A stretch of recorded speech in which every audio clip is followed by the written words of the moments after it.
রংপুরে শিক্ষক পরিবারকে নৃশংসভাবে হত্যার চাঞ্চল্যকর ঘটনার রহস্য উদ্ঘাটন করেছে পুলিশ। কামাল কাচনার বাসায় ঢুকে 4 সদস্যকে শ্বাসরোধে হত্যার অভিযোগে গ্রেপ্তার করা হয়েছে 2 যুবককে। পুলিশ জানিয়েছে, মাদক সেবনে বাধা দেয়া এবং চিনে ফেলার আতঙ্কেই এই নৃশংসতা চালায় তারা। রংপুর শহরের কামাল কাচনা এলাকার মাঝুয়াপাড়ায় গণপতি চক্রবর্তীর দোতলা বাড়ির কাজ এখনও শেষ হয়নি। সেই বাড়ির দোতলায় সম্প্রতি পরিবার নিয়ে থাকা শুরু করেছিলেন তিনি। বাড়ির নিচতলাটা ফাঁকাই ছিল। তারা নতুন এসেছেন বলে এখনও প্রতিবেশীদের সঙ্গে সখ্য গড়ে ওঠেনি। স্বজনরা জানান, বৃহস্পতিবার মধ্যরাতের পর থেকেই পরিবারটির সাথে যোগাযোগ বন্ধ ছিল। শনিবার রাতে প্রীতিলতার বোন পূজা চক্রবর্তী এসে ডাকাডাকি করেন। ভেতরে সারা শব্দ না পেয়ে এবং বারবার কল দিয়েও ফোন বন্ধ পাওয়ায় খবর দেওয়া হয় পুলিশকে। পরে তালাবদ্ধ ঘর থেকে তাদের নিথর দেহ উদ্ধার হয়। আমার দুলা ভাইয়ের লাশ ছাদে ছিল। আমার ভাগনা 12 বছর বয়স, ক্লাস 5-এ পড়ে, ও জেলা স্কুলে।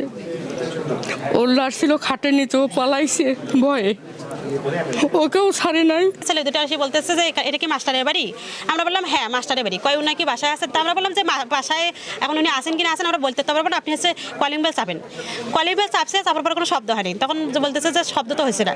তা বললাম যে ফোন দেন, ফোন বন্ধ। এই ঘটনায় সিদ্ধার্থ ও মুগ্ধ নামে 2 যুবককে গ্রেপ্তার করা হয়েছে। পুলিশের জিজ্ঞাসাবাদে তারা জানিয়েছেন, বৃহস্পতিবার রাতে তারা মাদক সেবনের জন্য ওই বাড়িতে প্রবেশ করেন। এতে বাধা দেন গণপতি চক্রবর্তী।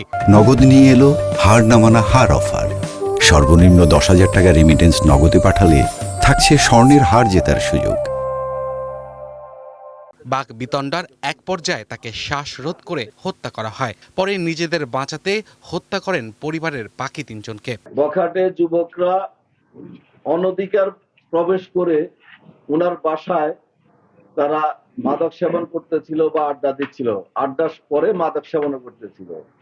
গণপতি স্যার এটা বাধা দেওয়ার কারণে সেই বখাটে যুবকরা পরিকল্পিতভাবে, এবং এরা সবাই একই এলাকার আত্মীয় স্বজন, তারা উনাকে খুন করে। স্যারের গঙ্গানি শব্দ পেয়ে স্যারের ওয়াইফ প্রীতিলতা চক্রবর্তী ম্যাডাম যখন যাচ্ছিলেন তখন উনাকে খুন করা হয়। উনার শব্দ পেয়ে মেয়েটা যখন আসতেছিলেন প্রার্থী চক্রবর্তী, এরপরে প্রার্থী চক্রবর্তীকে খুন করা হয়।